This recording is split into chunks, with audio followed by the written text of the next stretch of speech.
Racism, African American, and medical mistrust in healthcare. This is group two, and group members are Sophie Allibone, Shamara Fahey, Sophia Galvez, Angelique McRae, Kaya Murray, and Ruthanna Zolnick. Hi, my name is Angelique McRae, and I will be speaking to you about the history of racism in America, the beginning of racism in healthcare, and how racism has evolved into healthcare. Beginning in the 16th century and lasting until the 19th century, Africans were brought over to the New World and worked as slaves. This was known as the transatlantic slave trade. These people were sold like property to work on plantations with no pay and poor living conditions. The white man was superior to the slaves.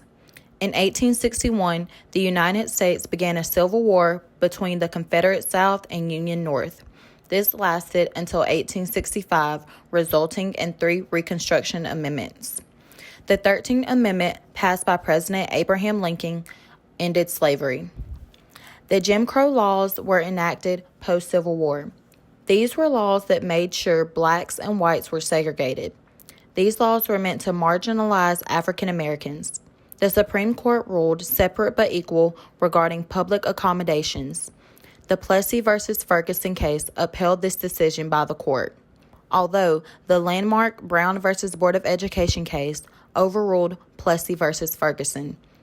This allowed the desegregation of schools. This case brought racial discrimination to the front line of national issues. Today, while there have been significant changes, we still face racial injustices that must stop. Racism is defined as a system consisting of structures, policies, practices, and norms that assigns value and determines opportunity based on the way people look or the color of their skin. Racism is a huge problem. It has begun to affect the medical field. It first came into the healthcare system during the Civil War. African American soldiers were not treated equally to the white soldiers. Specific medications were not given to the black soldiers because doctors felt that the whites needed it more. This was because doctors thought African Americans were immune to certain diseases. When physicians would look at black soldiers, they were viewed through racist eyes. Therefore, they were not adequately given the right standard of care. It has taken numerous years for black soldiers to receive proper care. Unfortunately, racism is still in the medical field today. The healthcare system in America has discriminated against people of color. This has been going on for many, many years, beginning during the Civil War. Racism in the medical field opens the door to health risks for minorities. Racial injustices have evolved throughout healthcare. Racism was brought into the medical field due to the racists who were from the outside. People still view African Americans as the inferior race and whites as the superior race. This results in medical issues such as decline in mental health, cancer, lower life expectancies, etc. Stereotypes against minorities can also result in decreased health. Racism is still going on and it must end. People are being neglected due to racism in the healthcare field. Hey guys, my name is Sophia Galvez. I am a sophomore here at Georgia State and I'm a nursing major as well. As unfortunate as it is, microaggressions can be seen in places where we tend to feel the most vulnerable, which can be a healthcare setting or facility. So again, for those of you who aren't familiar, a microaggression is a subtle, insensitive, indirect, or unintentional form of discrimination. So when these microaggressions are seen in a healthcare setting or facility, usually they occur in situations where a provider is in a position of authority towards a person who identifies with a minority group. Specifically, Black women are common victims of these microaggressions, and they can be either verbal or nonverbal. These insults often stem from racism, and ultimately they do cause a mistrust in the system, which is very unfortunate because obviously the healthcare system is in place to provide for people who are in need of medical help. So an example of microaggressions experienced by Black patients include the fact that oftentimes the pain of a Black woman is not taken seriously due to the previous racist assumption that Black people do not experience pain the same as other races. These awful racist stereotypes not only cause serious discomfort for patients, but they can also result in serious consequences For example, according to the CDC's Pregnancy Mortality Surveillance System, non-Hispanic Black women are 3 times more likely to die when giving birth. And disparities like these can be caused by structural racism, quality of care, and implicit biases that need to be eliminated so we can provide better health care for minority groups. Here are some statistics of racism seen in healthcare today, and these examples are provided by Medical News Today. So the first one is that from 2013 to 2014, 42.4% of Black men had high blood pressure as opposed to 30.2% of white men with high blood pressure. Between 2005 and 2016, medical professionals were 10% less likely to admit a Black patient to a hospital than a white patient. In 2019, Black people from the ages of 51 to 55 were 28% more likely to already have a chronic illness as compared to white people from the ages of 51 to 55. And lastly, Black women are 3 to 4 times more likely to die from pregnancy-related causes than white women are. Hi everyone, my name is Ruthanna, and I picked examples of racism and inequalities in healthcare in our group presentation. So there are 3 major examples of racism in healthcare that I wanted to discuss. The first being the famous case of Henrietta Lacks. You might have already heard about this case if you're going into the nursing field. So Henrietta Lacks was a 31 African American struggling with serious health problems. Well, after many months of struggling, she died from cervical cancer, but before she died, a biopsy was taken from her. It was discovered after her death that the cells were still alive and were given the nickname HeLa cells. However, many months after her death, the medical researchers used her cells to help discover a cure for polio and different types of cancer treatments. The big problem with this was the cells were being used without her or her family's consent. Another important example of racism in healthcare is from the mid-1800s.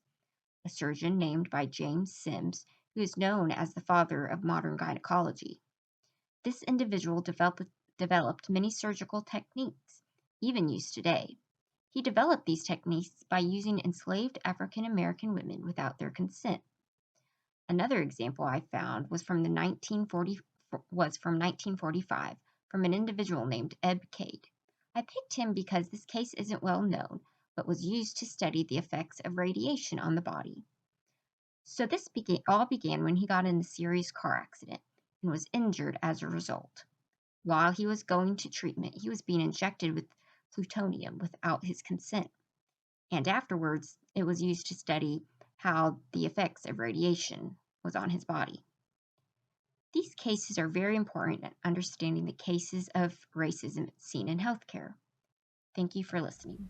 Hello, my name is Jakaya Murray, and for my presentation slide, it will be about HIV and AIDS and how it has a negative impact on the Black community.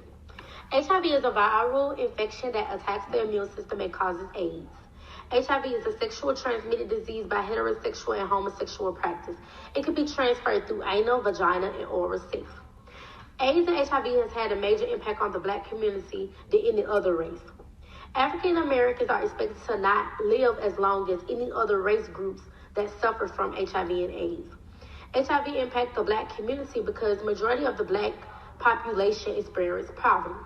There's a greater number of Blacks that live in poverty, which means they have lack access to health care, lack access to income, which will result in one becoming homeless and more likely to engage in sex work as a source of income, which can increase the risk of catching HIV. People are also affected by this disease more than any other race because they don't have enough access and tools to prevent and treat this disease because of policies and procedures that is made to put people of color at a disadvantage. They may not have access to information or many options for HIV testing and treatments, which makes it harder for one to find support and service that can help them live with HIV and AIDS. When Blacks lack the financial support to go to the doctor, this causes them to be HIV positive and not know it, so they continue to spread the virus around while also getting sicker.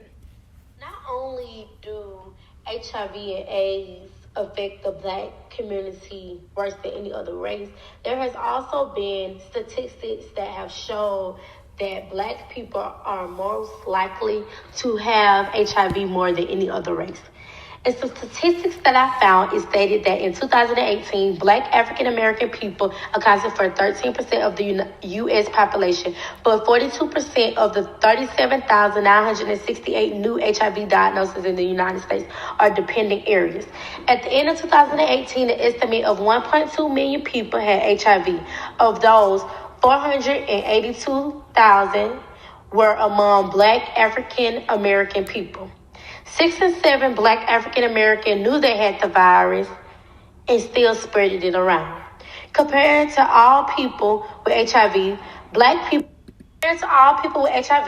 African American people have lower viral suppression rates. For every 100 Black people with HIV, 2018, 63 received HIV care, 48 were retained, and 51 were virus suppressed.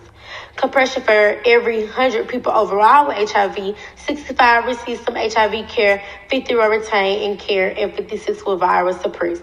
The CDC says that as of 2018, Black women were 14 times more likely to be diagnosed with HIV than white women and 5 times more likely than Hispanic women. In 2018, only about half of every 100 Black people with HIV were virally suppressed.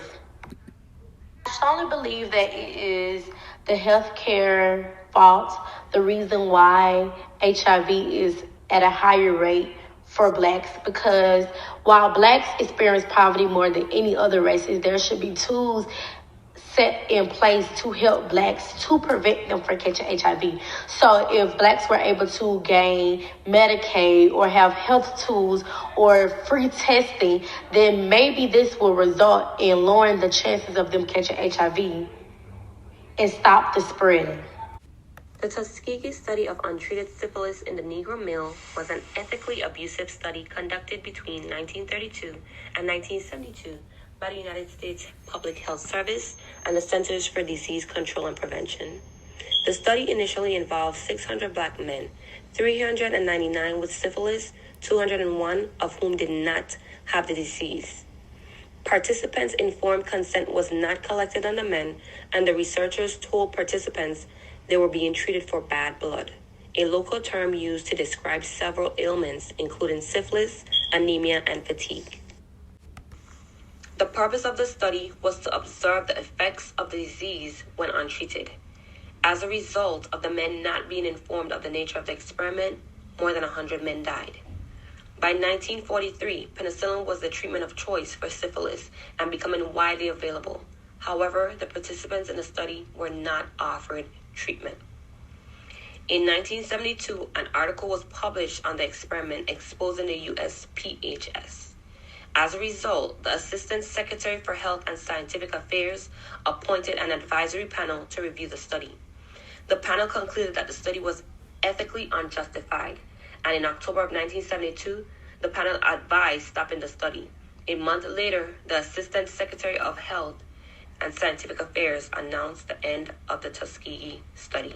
I would like to touch on the impact of the Tuskegee syphilis study. So at the conclusion of the study, the Secretary of the Department of Health, Education and Welfare instructed the USPHS to provide all necessary medical care for the survivors of the study. The Tuskegee Health Benefit Program was established in 1973. Also, in May of 1997, President Bill Clinton issued a formal presidential apology for the study. Although formal apologies were given in addition to compensation, the Tuskegee experiment is an important issue in research, healthcare, ethics, and race relations. The consequence of the knowledge of this study on the African American community has ultimately led to distrust of the healthcare system. So, Black people or the Black community on a whole, right, has been affected by that study. So not just the families or loved ones who were involved, but just the Black community and culture on a whole. because Black patients consistently express less trust in their physicians and the medical system than white patients. The Black community is more likely to believe medical conspiracies and are much less likely to have common positive experiences in the healthcare settings. All these things are connected and came from what happened with the Tuskegee study and America's long history of medical exploitation of Black people. It's Sophie. Now that we've discussed the kind of the history of racism and different major cases of racism throughout history and kind of where we are now, I wanted to talk about different ways that racism can be combated in the healthcare system. So first, something we've talked about already is microaffirmations. And just a simple definition, it's a small acknowledgement of a person's value. So these can be seen easily in the healthcare system in ways of, complimenting someone else's work or making sure that other voices are heard. Especially in the healthcare system, there's a lot of research projects and major discoveries being made like constantly as new research is developed. And a lot of people of color are often overshined by white people, or just their thoughts are kind of stolen, as we've seen pretty much throughout history to this day. So making sure peers, and especially peers, as in people of color, are being heard and that their accomplishments are not being diminished, is a very easy way to just like have a micro affirmation and to show that just because they might have a different skin color, it doesn't mean that their works and their efforts are less than. Another easy way is just accountability, making sure that those who do speak down on or think less than people of color, make sure they're held accountable for those actions and they face consequences for them. I think it's very easy for people to kind of just, follow through with the bystander effect, where they're like, well, it's just this one time, or they don't think it's that big of a deal. But it is. And if we continue to reinforce accountability for those actions, then hopefully racism as it's seen and its prevalence in the healthcare system and just other systemic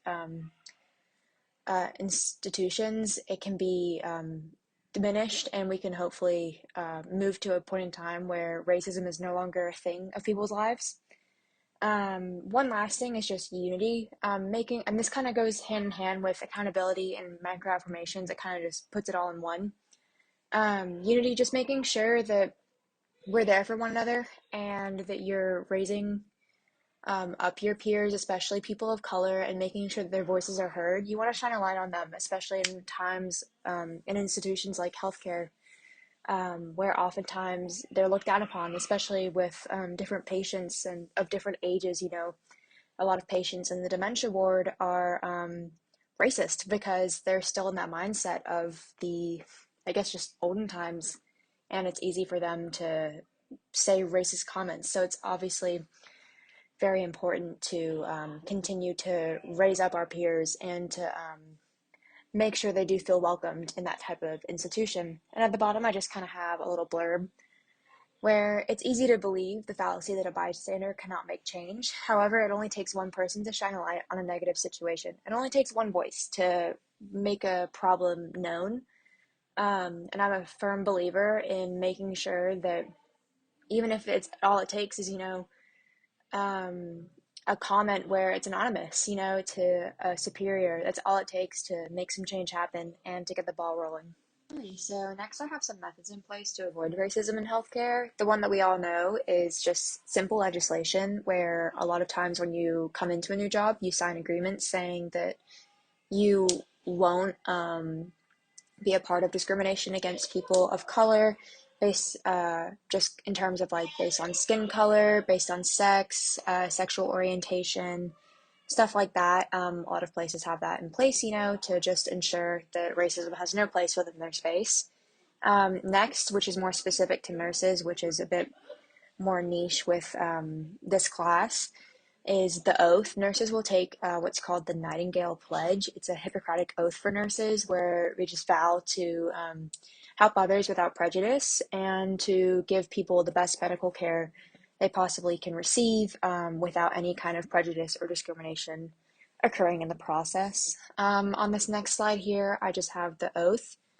Um, Simply put, it's just a promise to yourself and I guess any other higher being that you believe in, that you will give the best care that you can without any judgment, and that the medicine that you administer and the healthcare that you provide isn't done in any type of way with any racial motivation behind it. I mean, not just specific racism, but just for the purpose of this presentation, with no type of racial motivation behind it in any sort of circumstance. So yeah, that's just kind of this here. It's what you would take when you enter the healthcare field. I know that this is specific for nurses. I'm sure there's different ones for surgeons, doctors, and other healthcare positions as well. This next slide that I have here, the last one of our presentation, is just taking all the concepts that we've discussed and kind of comparing them to different instances that they're seen within The Spirit Catches You When You Fall Down by Anne Fodderman. So I have just a few quotes on here. I won't read them all, but I'll kind of just discuss my thoughts on a few of them. So one that I have is, in June 1984, Neil and Peggy found out that Val was pregnant again. They were appalled. This is a pretty strong reaction to someone else's pregnancy, especially a patient, where you're not supposed to have preconceived judgment, especially when the culture isn't shared. And that's definitely something we can see where there is that cross-cultural miscommunication and just misunderstanding of one another. Because in the Hmong culture, and often a lot of Asian cultures as well, families are big. And it's common to have, a plethora of siblings, because it's thought that a stronger family, stronger unity, and especially in what could be considered like a third world, underdeveloped type civilization during that time period for the Hmong people. A lot of them were working on farmland, as we saw while reading the book, with Val working on the farm with her husband and their family. So to have more siblings, more children, it was better off for the family to have more people working on, cultivating the farm products. Another quote that I have here is, not surprisingly, since he had no idea what he agreed to, he didn't. To put a little context for this quote, it's discussing how Leah's father, how he had just signed off on, medical documents without knowing what they said, because obviously they weren't written in Hmong for him to read and understand. And the hospital didn't put any efforts in trying to make it a bit more easily translated for him to understand in terms. So this was talking about Leah's medication and how she had a very strict routine in terms of administering medication at times to make sure that her seizures were prevented.